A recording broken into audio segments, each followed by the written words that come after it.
I elevated my marketing game. I elevated everything I did. But the one thing that I was armed with was I have a great listing presentation. That's my strength. That's the one thing. I don't mean to sound like arrogant about it. That's not the thing. But I have the most confidence in, because all day, every day, I compete against other real estate agents. And I'm going to win, if not every time, really close to every time. Yeah. And I believe that. I think any real estate agent needs to believe that in order to go in and compete and win at any price point. My listing presentation is so strong to me that I was trained in the system that I think you guys do to always try to go last, right, in the interview. And mine's the complete opposite. I want to go first. I was even trained with certain language to go last. But then what happened was nothing more frustrating to me. Nothing pisses me off more than getting a call from a seller and saying, hey, Jordan, I know we were scheduled to meet with you, but we just went ahead and listed with this other realtor. So I always like to go first because my presentation's really powerful like that. World-class lessons from the real estate industry's top 1%.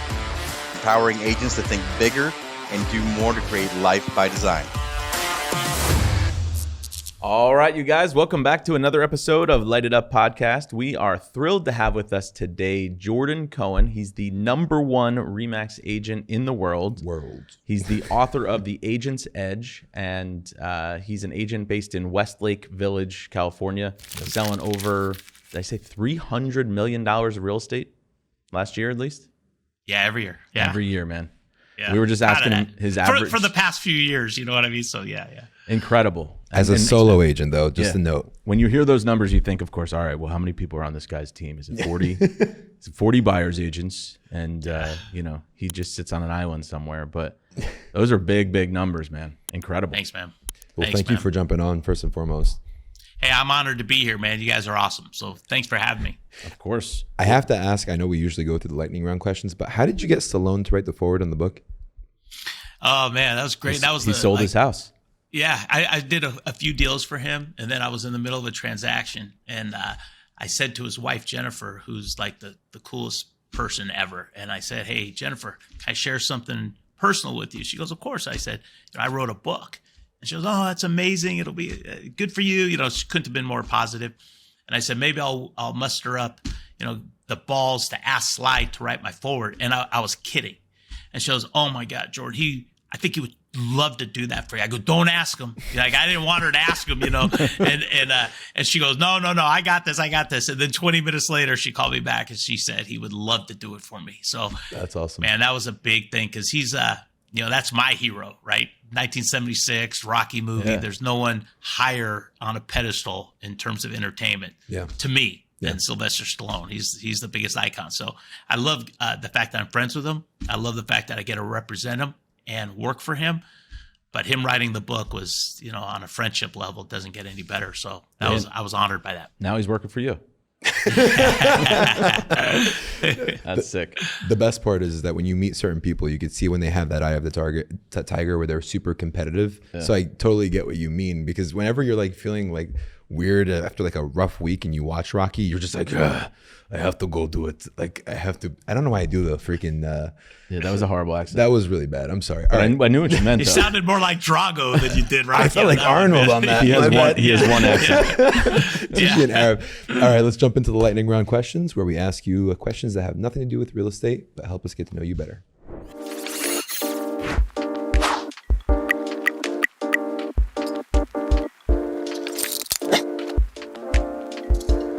All right. Let's jump into it. So what's one mistake you continue to make over and over again? Shit, that's a great question, man. It could be like in life or... Yeah. So I'm not a good businessman. So I'm not good. I don't do any, I don't have records of what I do. I don't have a day-to-day plan. I don't have anything like that. I just kind of put my head down and do what I need to do to sell as many homes as I can. So I think the biggest mistake I make is not being more organized.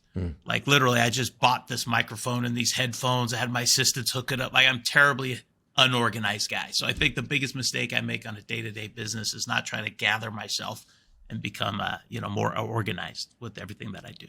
Yeah. But see, what's interesting is when I heard you sold over $300 million in real estate and you say that you're unorganized, I sit here and say, shit, maybe I'm too fucking organized. I'm too focused on being organized and Well, that's why I don't have a team or any partners or any group, because I don't want to babysit other realtors. I don't want to worry about anybody else. I just like to worry about myself. I'm fortunate. I have 2 awesome assistants. Christy's worked for me for 17 years, and Madison for about 3.5. So we work really good. I don't even know how to do their job.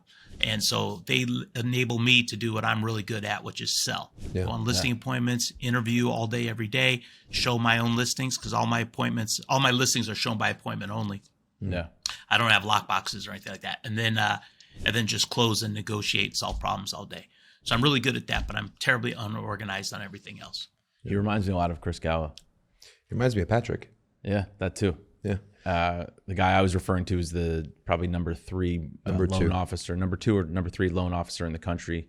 Happens to be a good friend of mine and Kiro's, and we had him on the podcast. But I wouldn't say he's the most organized guy, but he's somehow number 2 or 3 in the country originating loans. And I'll ask him, I'm like, are you constantly worried about like staying in that position and fighting for like the number? He's like, I don't even know who the number 2 guy is. And he's like, the only reason I know who the number 1 guy is because he was, he was what he was. But it's interesting because high producers like yourself, in terms of like the top of that bar, they're 1, super humble, 2, super focused, and there was 0 distractions around them. We were fortunate enough to meet one of the top agents in our state, and he's an individual agent, has 2 admin just like you. He does 210 transactions as a solo agent. And we sat down with him. Every time he talks, we'd write down a bunch of notes of everything he was doing. So he'd be like, all right, this is how I do a presentation, this, that, and that. So I'm super excited to dig into some of the stuff that you were talking about that's in your book. But he hasn't written a book. He hasn't written a book to talk about it, to share it with everybody. Sometimes when people ask him to talk, he runs away. Yeah. So this is now you're kind of like sharing your secrets with everybody now. So I'm excited to dig into some of that too. First of all, I wouldn't want to sell 200 homes a year, man. I'm 56 years old, dude. I couldn't handle the pressure, the stress of selling 200 homes a year. So I'd rather sell more expensive homes and less of them. So I'm very fortunate and grateful to be able to be in that position. So I don't have to sell quite as many. I think I had the most numbers I've ever had last year was 79 units. Yeah. So that's the most I've ever done. And that was the most I think I could handle. Yeah. Like for me. So I'll ask you my lightning round question and we'll jump in. So if you had to spend a whole day with someone, dead or alive, who would it be and why? Shit, man. I got to tell you, I've done it for my 2 highest levels. Number 1, Sylvester Stallone, and I've done that, man. And number 2 was Kobe and Vanessa, who changed my life. So I would say those, I hit those numbers. And number 3 would probably be Marcus Allen. You might not even know who that is, NFL Hall of Famer, but he was a legend, idol of mine, because he was the king of LA when he was playing for the Raiders here in Los Angeles and USC. So I've done that, and I'm so like lucky to be able to do that. You know what I mean? That's a great question, but I've done it. So I'm grateful. I don't think there's anybody that could ever be higher than Stallone to me. And of course, Kobe and Vanessa. So, and are they past clients of yours as well? Who? Kobe and Vanessa? Yeah. Yeah. Over 20 years. I may be messing up my geography, but do you know Ed Kaminsky? He's based in LA. He's a realtor in LA, EXP. We grew up in the Mike Ferry platform, and he's a big agent in that regard, but he works with a lot of, higher end clients. I'm very proud. I've repped about 150 athletes, so I kind of have a niche with that. He works with a lot of athletes too, but yeah, I don't know. I think his sale price is probably like 3 or 4 million. And you're hitting. No, his is 2, but you're on the higher end of that scale. So it's like you've built up more. Ed fucks around with those $2 million listings. Yeah. Well, I sell anything. That's a big misconception. Nothing more frustrating than getting a call from a seller that says, "Would you, I didn't think you would do my listing for $1 million or $1.5 million. That's a lot of money, man." Anybody says to me like 25 or 30,000 is not a lot of money. If I ever said that, hit me in the face, because that's a lot of money. So I do sell, pretty much everything. It's just I'm in a position of where I work and then the brand that I've built around myself to be more up in that higher end luxury market. Yeah. But I would never say no or put my nose back at a lower price stuff. I'm just fortunate that I get more calls for the more expensive stuff. Yeah. One question, when you said Kobe and Vanessa, right after that you said changed my life. Was it the interaction with just Kobe and Vanessa that changed your life, or with the three combined? All the above, friendship and business. They Awesome. were my first, uber big, successful, LA client, so athlete client. So that changed my life, man. In the book, do you go through the progression of how you started and how you cracked into the Uber luxury market? I have one chapter about how to transition into the luxury market. So I do give enough to open eyes and give some strategies and ideas. Because I'll tell you, I started in entry-level housing. So everybody that's asked me didn't really know that or whatever. But I started the first 7 years in the business. My average sales price was under $200,000. Wow. And what happened was I was slaying it. And I was doing what you were doing with the Mike Ferry and all that. So I was doing a lot of expireds and kind of hustling in that price point in an area called Canoga Park. That was my geographical farm. A $200,000 sale was on the higher end for 7 years of my business, but I did really well. And I was cold calling and prospecting, and I became one of the top agents in the North San Fernando Valley after about a year or two from just kind of getting my strategies down. Then I got my first athlete, and then he said to me, "Hey man, why don't we look in Westlake Village?" And this was before the internet, so we're going back about 25 years ago. So I said, yeah. I got referred to him, and he goes, "I think there's some guard-gated communities in there." I go, "Some amazing guard-gated communities." I didn't even know where Westlake was. I really didn't. I had never been there because I had no idea. I didn't even know what county it was in. But like anybody else, you get your first $1 million plus buyer. Yeah. I had never even been in $1 million home, let alone sold one. So I went out there, and I actually called a couple of realtors that I met at a seminar. I said, "Hey man, Westlake, are there any guard-gated communities?" So he guided me. So yeah, there's a couple. So I learned real quick. And then what happened for me was, in the old days, in the back of the LA Times and the Daily News, there'd be photos of real estate agents and then their sales production.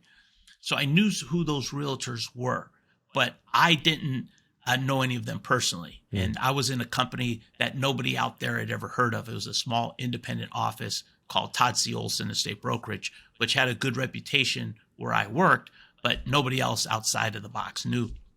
When I went out there and I met the real estate agents in Westlake that were selling the $1 million plus homes, at first I was a little intimidated. I remember saying, "God, I wonder if these people are powerful, if they're dynamic, if they're better than me." And then when I went out there and I did that first deal and I met the realtors, they were all very nice people. They were all very good real estate agents, but I didn't think they were better than me. I didn't think they had the skill set that I had or the enthusiasm. They were great, but I had enough confidence in myself to think that I could beat them. So I did that first transaction, and I think it was like $1,850,000 or something, which was like winning the lottery to me because I got that big paycheck, and I'd never seen a paycheck like that. Yeah. And I remember leaving that negotiation. See, in those days we presented, it was before DocuSign and all that, those fax machines. But in those days we presented our offers to the sellers who were the decision makers. So I was armed with a qualified buyer in that price point. I wanted to get that offer through. So I met with the seller with the listing agent present. I presented that offer and I got it done. And I remember leaving there and calling my wife on my giant cell phone, those big brick phone, and said, "Oh, honey, I'm like addicted to this. I think we could do it. I want to move out here." I have 2 kids. My son was little at the time, so he was just probably 2 or 3 years old. And she goes, "Where?" I said, "Westlakeville. I just sold $1 million home." And, oh my! It was like cause for celebration, big time. Yeah. And she supported me like any great spouse would do. So she said, "Man, if you want to do it, let's do it." So that's exactly what I did. So I packed up and I moved and I started all over again. And then I started a geographical farm where I still farm today. And then I elevated my marketing game. I elevated everything I did. But the one thing that I was armed with was I have a great listing presentation. That's my strength. That's the one thing. I don't mean to sound like arrogant about it. That's not the thing. But I have the most confidence in, because all day, every day, I compete against other real estate agents, and I'm going to win, if not every time, really close to every time. Yeah. And I believe that. I think any real estate agent needs to believe that in order to go in and compete and win at any price point. So I was armed with that, and I started over in this new town, new county, new marketing area, and it's been a great run ever since. So the lesson to that, I would think, for any real estate agent, if you're great at this, if you have a phenomenal listing presentation and a skill set and confidence is contagious. Excitement is contagious. If you have an unbelievable skill set to be able to go in there and compete and win, a true guideline of what to do and how to say it and what you're going to say, then you're going to be great, whether you're selling multi-million-dollar homes or $100,000 condos. Yeah. I believe that. I think I've proved that. So that's my story. And then I moved my family to this higher end market. How long ago was that? For me, it was 25 years ago. Yeah. I packed up and started all over again. I've been doing this for 33 years now. That's incredible. One thing I'll say is that people think that when they're learning sales, they think that if they act confident in a certain way to try to convince the other person that they know what they're talking about, that's selling effectively. But the reality is that they need to be confident that they know their abilities so much and have that belief in themselves more. And then that person will believe in them. And that's really the effective part of it. Yep. But Kiro, you got to have tools. Yeah. You got to know exactly what you're going to say. Yeah. And I don't mean going in there and talking about comps. You better be able to go in there and own a listing presentation. That's my strength.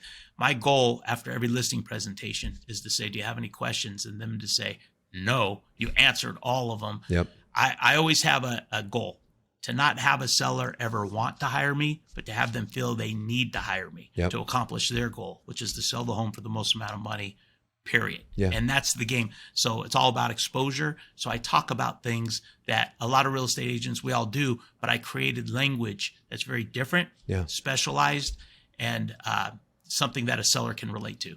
So that's my strength. That's great. So if it's okay with you, why don't we dive into that a little bit more? Well, real quick, before you go into the topic of what's in the script and the structure of it, the importance of a canned presentation. So we're big believers of canned presentations and actually having it set up in a certain way.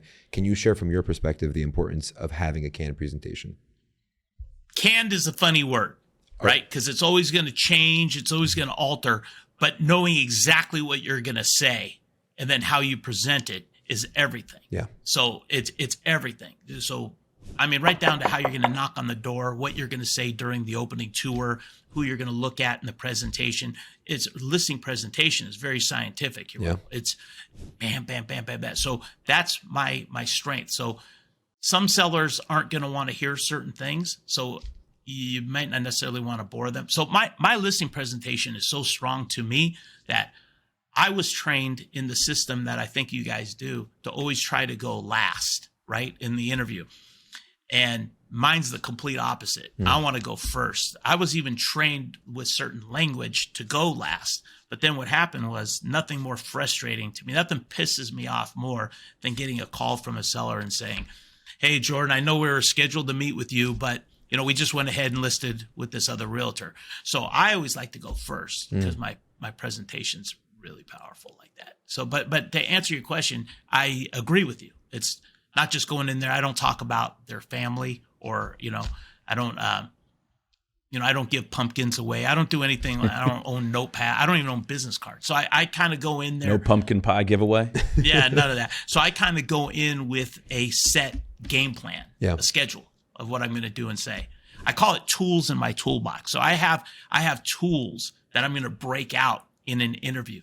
So I never say list with Jordan Cohen, ever. I say interview Jordan Cohen. You'll be glad you did because it's an interview. I never say I want to work with you.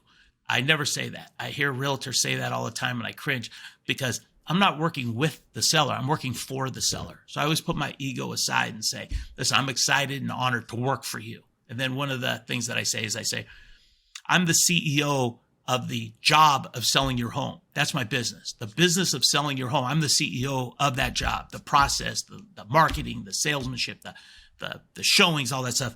But you're the chairman of the board. So make no mistake, I work for you. Yeah. I'm the CEO of that business, but you're the chairman of the board. So I always I think sellers like to hear that. Yeah. So I always kind of let them know that I'm just honored to work for them. Yeah. Every sale I do, thank you for allowing me to work for you. I think people like to hear that. Yeah. Just some of my few nuggets, they call it. You know what I mean? Yeah, right. I only have a fraction of the experience that you have, right? And one thing that I did learn, and I hear, it's kind of going towards that, is when you get into sales, you don't realize how much psychology you have to learn and human behavior you need to know, like understand, and how versatile of a personality you need to develop to be able to become the person that they need you to be.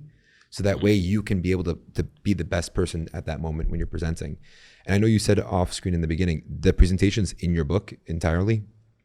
It is, man. That's like when I agreed to do the book. So probably about 90% of my 80%. I withheld a couple things. So I knew my competition's still going to read it, but I give enough for anybody to be better. My goal when I committed to this, I'll tell you a little bit how it happened. So I sold a home to a movie agent who was with CAA, Creative Artists Agency, and big movie agent. And I sold him his new home in North Ranch, and then I sold his existing home in the Hollywood Hills.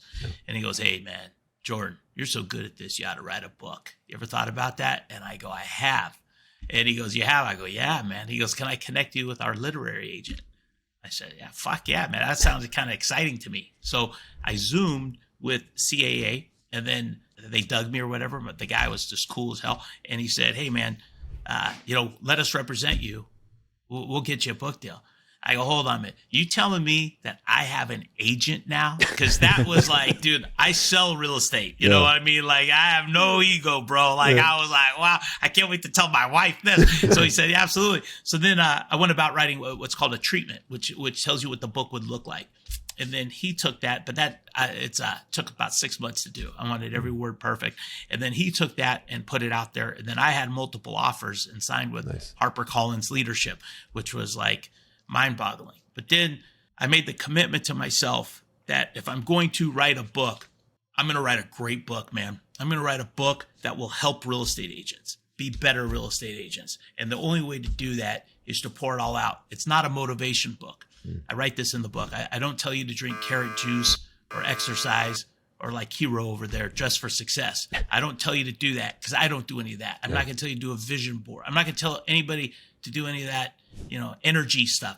This is a book with set strategies and lessons on how to become a better real estate agent. Yeah. So I know when I was, newer and I used to go to seminars, it was a big win if I just got one nugget. If I could leave a 4-day seminar with one line, one bit of information that can make me better, it was worth all that. I like to think I give 100 of them for $28. I think real estate agents of all levels are going to be really happy they read it. I'm very proud of it. Yeah. Is there some points that you can go into in regards to the presentation that you'd be willing to share on this platform? Yeah, for sure. So I just gave a couple, right? Just, saying you work for me. Because you do a lot of the MFI, like that make me feel important. Make me feel important. And that's a big thing too, especially when you're going in there and they probably interviewed a bunch of agents that came in with ego, like I am number one. It's all about point. me. Yeah. Well, I even say that. Don't say that. You have to establish credibility. So in the beginning, but do it in a very humble fashion. Yeah. So I will say, and I recommend everybody say, listen, I don't care if you just sold one home in the past month. Say, listen, I just sold this home in the past month. And you want to establish some credibility. But like language that I use would be, I establish credibility in the beginning. And I'm very grateful that I'm able to say I'm the number one agent, in the biggest company in the world. But I always say, but don't hire me because of that. Hire me because of what I'm going to do for you. So I think if you are saying, I say the job of a real estate agent is to maximize the exposure of the property, to get as many people as possible to become aware of your property. Then at that point, you screen, you vet, know as much as you can about those people, get them into the home, show it and close it, right? But the main job of a realtor is to maximize the exposure of property. Let me tell you how I'm going to do that. And then I go through my process of marketing and exposure. And I take certain things that you'd probably roll your eyes and go, really? Like photography, but how to be really good at talking about that in a listing presentation. Yeah.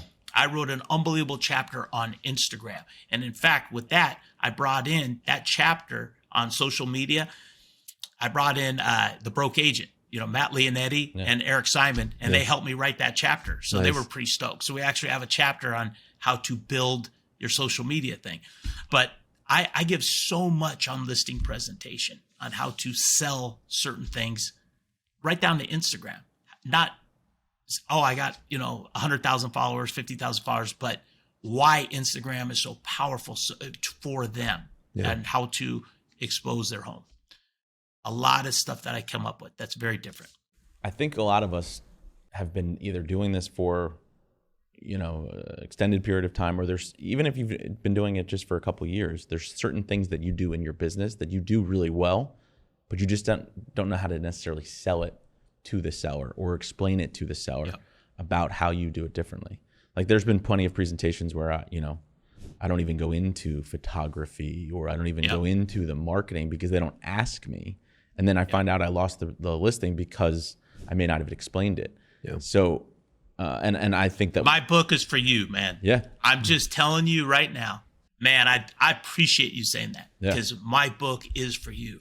I tell you how to explain from print to social media to things that are free. For example, Mr. Seller, like a sports agent or a movie agent, the job of a sports agent is to get their clients off-deal promotion deals. The athletes want that Subway money. They want that Adidas money. They want that Nike money. So a good sports agent's behind the scenes promoting their client. A good sports agent is getting their client, of course, negotiating the contract, but a good sports agent is getting their client deals through promotion.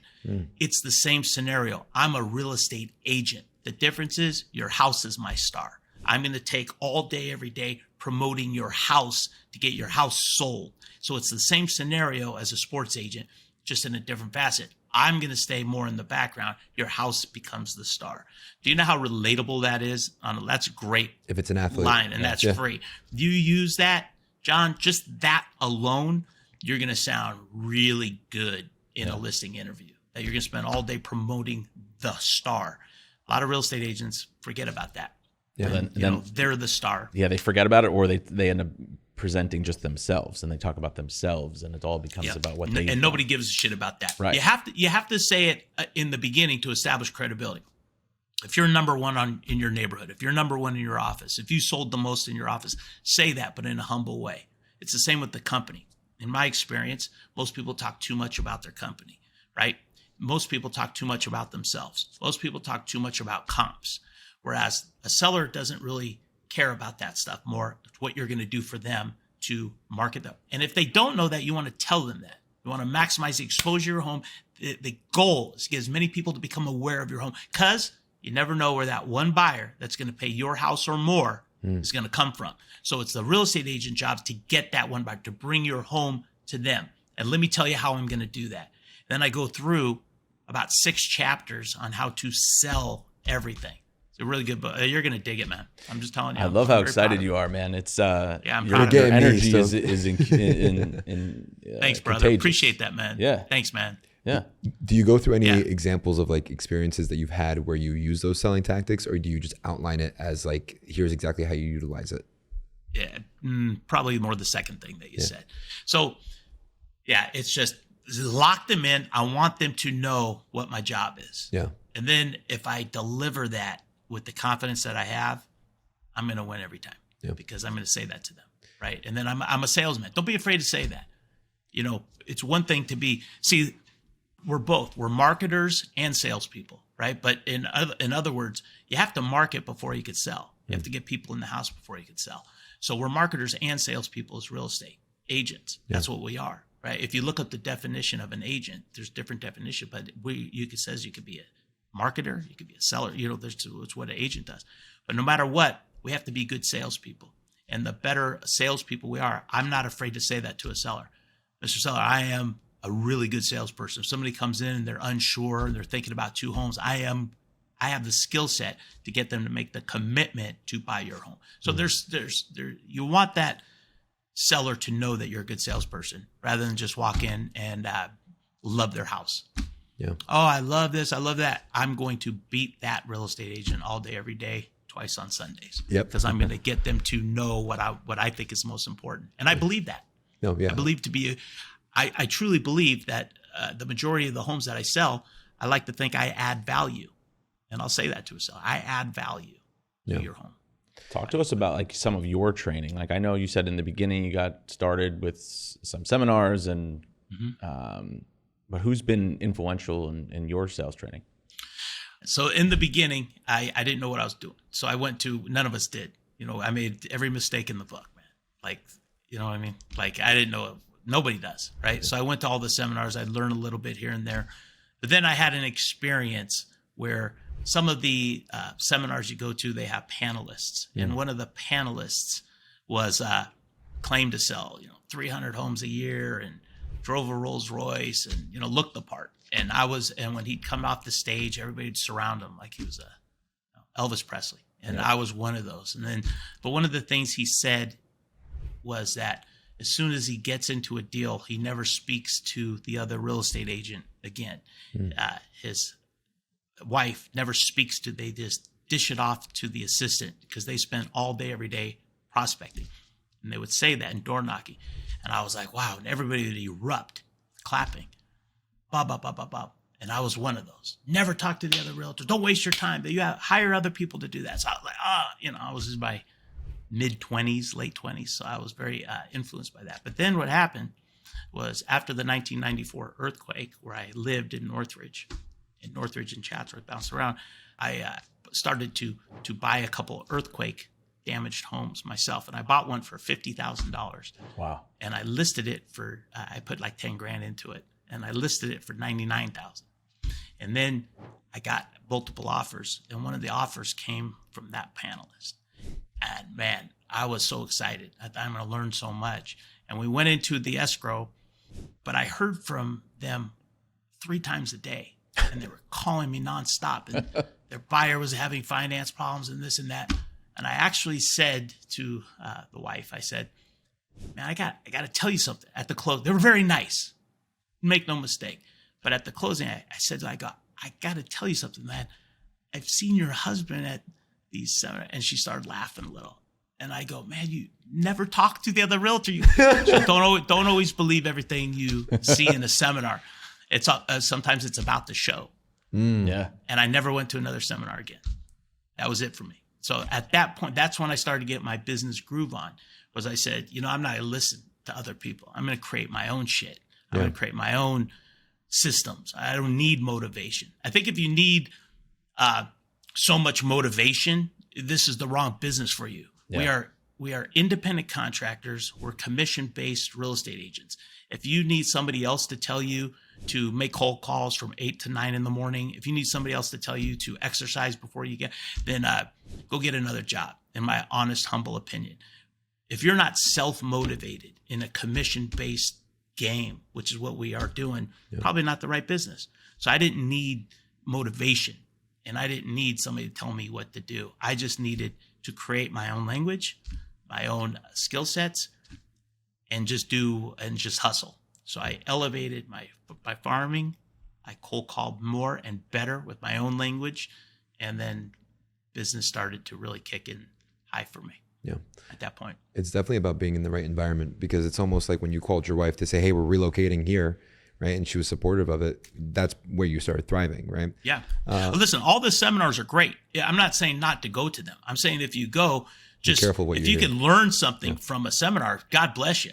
It's just, for me, I was discouraged. Yeah. So at that point I said, I'm going to do my own thing, man. And it worked for me. Maybe I should go to another seminar to learn how to be better organized and learn how to run a team. I think you're going to be leading seminars soon, man. Yeah. I don't know. But yeah, again, that's why I don't have a team, man. I'm not a good delegator, not a good businessman. You got to know your strengths and weaknesses. Yep. I don't have an ego so big to say, I'm great at everything, because I'm not. Yep. I'm a shitty businessman. I'm terrible at that kind of stuff. But I think I'm a great salesperson because I have a set strategy and set language that I've created that's really good and works for me. Yep. I don't know why my eyes keep going towards this guy with the tie, man. Kiro's that's why I wore the tie. No, I'm just kidding. Yeah. the one thing that I wanted to ask, and if you would be open to sharing it. So you've been in the business for a while, and you've been selling in a very, very high-end luxury as the top RE/MAX agent. I'm sure you have one crazy story that always comes to mind. You're like, I cannot believe that happened, that you'd be open to sharing. You know, what's funny is as we were talking here, I'm like, I feel like this guy's got a ton of good stories. Yeah. So don't let us down here. Dude. Yeah, please. Dude, I got more stories than you can. You don't even want me to get started with the stories, man. Top one. I actually tell some good stories in the book. So I'll tell you like one. So right. I didn't even know what a panic attack was, man. I never had one before. But when I got referred to like Marcus Allen, for example. Well, I'll tell you the Stallone story. First time I met him, it was a great story. I tell this in the book. So when I got referred to him originally was to do a summer rental. And I got him from the business manager. And when I got connected to him for the first phone call, man, I had to pull over my car, man. When I, you hear him talk, it's just, for me, it was like, whoa, shit. Like, I'm not afraid to admit that. Yeah. Then I realized he's just like the most normal guy. Like, he's the coolest guy. So then we had a plan to go look at summer rentals. So I set up a home in Malibu, a beach rental. Like for what? him Like and his family. $2,000-3,000 a month? Oh boy, you better add a couple more zeros to that one. So we set this up. So the night before I was gonna meet my idol, I started getting sick, man. I was like freaking out, like I was gonna meet Sylvester Stallone. It never happened to me before.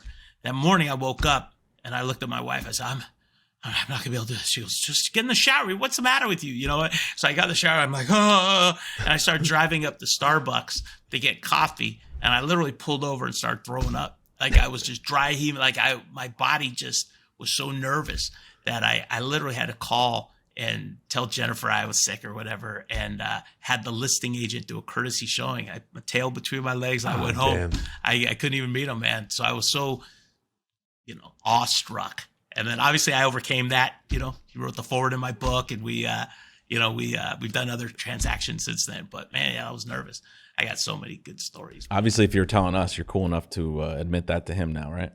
Yeah. It's funny because he actually, I just told him that story, and then he did a video. We were at a home, and he grabbed his cell phone. And if you go on my Instagram page, I posted it probably maybe 3 or 4 weeks ago, where he actually grabbed his phone and did a video with me where he was cracking up because I just told him that story. So he talks about that. So yeah. That's funny. And now the first time you actually did see him, what happened? Were you...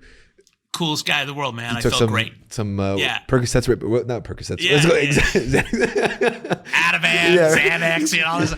Like, how are you? Yeah. Not like I've ever done that stuff, but no. So yeah, I got he made you he's just normal guy, man. Yeah. He's the coolest guy, man. So yeah.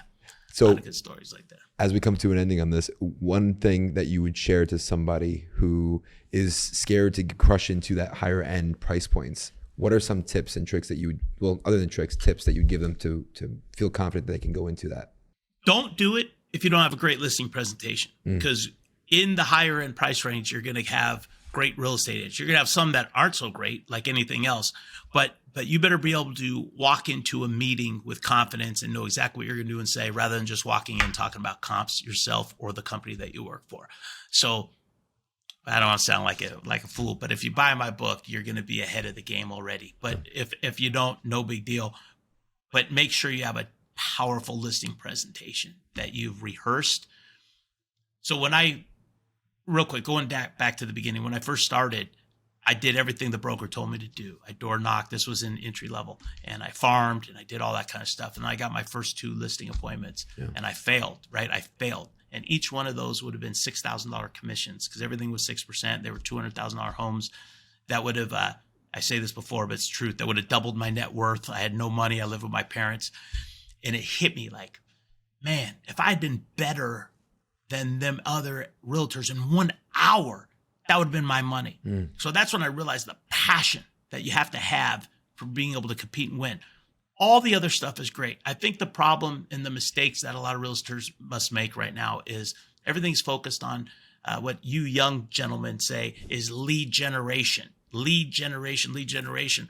Well, to me, all the lead generation in the world, if you're not winning every time, would suck, man. It would make real estate not very fun to go in there and lose and lose and lose. So I think before you go into the luxury market, before you really dive into investing in lead generation, make sure you're prepared to go. It would be like a boxer that's out of shape going into a heavyweight match. Yeah. You got to train for that. So I just came up with that analogy. That's a good one. But yeah, it's a good one. But you got to be trained to be able to go in and compete in order to win. Once you're trained and you have the skill set to compete and win, real estate actually becomes a really fun job. It became fun for me.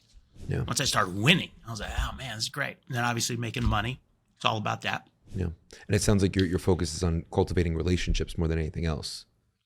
Well, that comes later. Yeah. So yeah, relationships are phenomenal. I'm very fortunate. I have great relationships. Some powerful people, right? Sports agents, business managers, and I'm humbled by that. I'm very grateful for that. But if I wasn't really good at that, I wouldn't have those relationships. If I wasn't really good at selling real estate, no one's going to refer you somebody just because they like you. Yeah, they're going to refer you to their real estate agent if they have the confidence in their real estate agent as being a great real estate agent. Right. So you have to be great at it. You know, obviously with the buyer side, it's it's just knowing when to talk and when not to talk and having skill set. So, obviously pretty good at that too, but I don't talk a lot about that in this book. I will in the next book. How to close more buyer skills, more lead generation. Talked about in the next one. This one is different. So we have the you're talking about the tools that you have. So you go over listing presentation. What else is in the book that someone can expect to find out? Did you buy the damn book already? I'm about to. I literally was pissed. Get on the pre-order. So I have a great chapter on open houses, whether you do them or whether you don't. Skill set to it. When I don't do them anymore, but I have language for how to win when you don't do them. So I had to create that because I don't do them. So I had to be able to compete and win against people that do. So I have amazing language for that is in there. But when I did do open houses, and I did them every weekend for so many years, my goal was to list as many homes as I could, not just to pick up buyers. I was trained, do this so you could pick up, ask all those buyer leads. So I said, it's got to be a way to get listings from this because everybody that's walking in, the majority of them already own a home, even at entry level. So I came up with some twists in terms of some different questions to ask to get listing interviews. So I have a good chapter on that. I have a good chapter on pricing a home correctly, how to get a listing priced correctly. Yeah, we had our buddy Haas Pratt on. He wrote a book called The Listing Boss, which is a great book. Other than that, though, I can't think of any other real authored real estate agent author books. Well, no one gives a full verbatim script on their book, so that's not just scripts, but the strategies and tactics. See, I get asked on my Instagram, so I get hit up all the time. Hey, can you send me your listing presentation? There's nothing to send. It's what you say with certain things that you say that I give out in the book.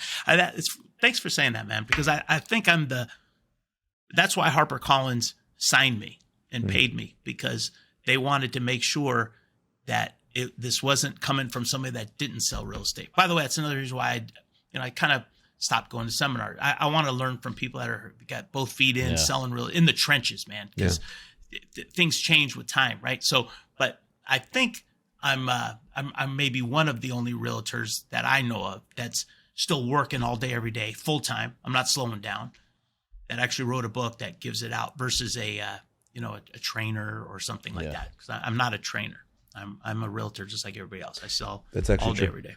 You are the only person that I can think of that's in the trenches and is giving out information in a book. Thanks, Kiro. Thanks, man. That is true.